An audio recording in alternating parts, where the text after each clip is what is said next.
Hey, what up, universe? Welcome to another edition of the LDawg Show.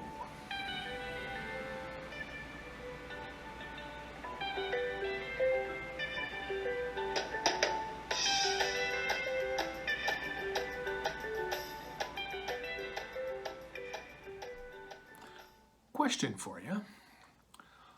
What are you looking for in life?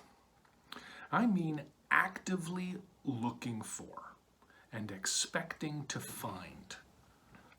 Over the years, my experience has taught me that pretty much no matter what it is that you expect to find in the world, you will eventually find. Now that might sound a little bit like something called the law of attraction, but it's not. It is completely different. The law of attraction was conceived of by Napoleon Hill in around the 1920s, 1930s. I do not have that accurate. Don't send me letters, I'm not sure. And essentially what he was doing was studying some of the most successful people of the time and interviewing them, getting to know them, finding out what made them tick. And then he wrote down a lot of his insights. In recent years, Rhonda Byrne wrote a book about 10 years ago called The Secret that expanded upon the ideas and the research of Napoleon Hill from about a century ago. The basic concept of the law of attraction says you are what you think about. You attract to you the kinds of things that you think about. And while I understand the sentiment and the concept, I actually think it's total garbage. The biggest problem that I have with the law of attraction as popularized by Rhonda Byrne is that it takes action out of the equation. It basically, as I said, says you are what you think about. You attract things to you simply by thinking about them, dwelling on them, mulling them over, and there's no planning, there's no action, there's no doing it. I personally believe you are what you look for. Actively go out and look for what it is you want. Now there's a dark side to that as well. The dark side to that is that the world is a very, very big place, and if you go out and actively look for anything, you will eventually find it. That's called confirmation bias.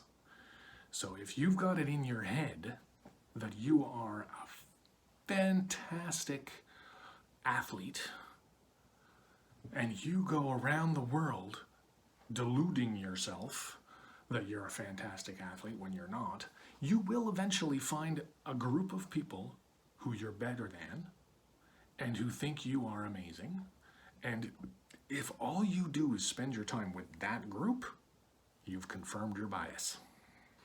That's a pretty simplistic example, but you see it in politics all the time as well, and where you have a group of people who have an idea about how the world is supposed to work, and they will congregate together and create a tribe, for lack of a better term, that functions in this reality that they've created.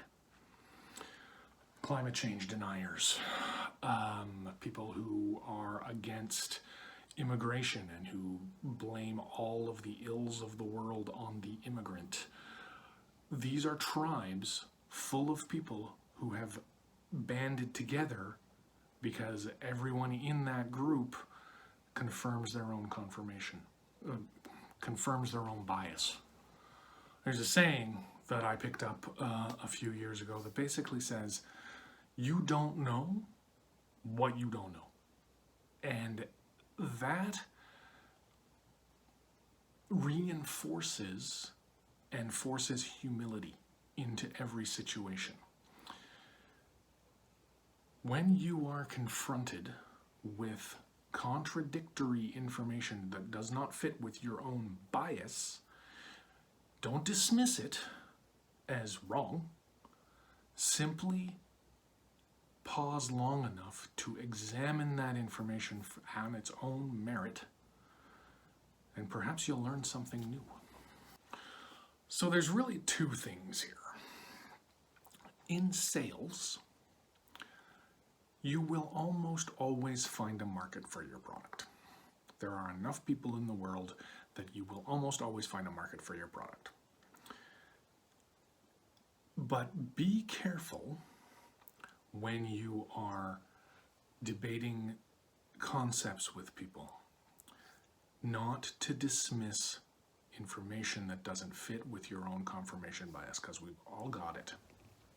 That's pretty much all I've got for today. Stay tuned on the website for a more coherent explanation of what it is that's floating around in my head on this topic. But the bottom line is be aware of your confirmation bias. Have a great day. Talk to you soon.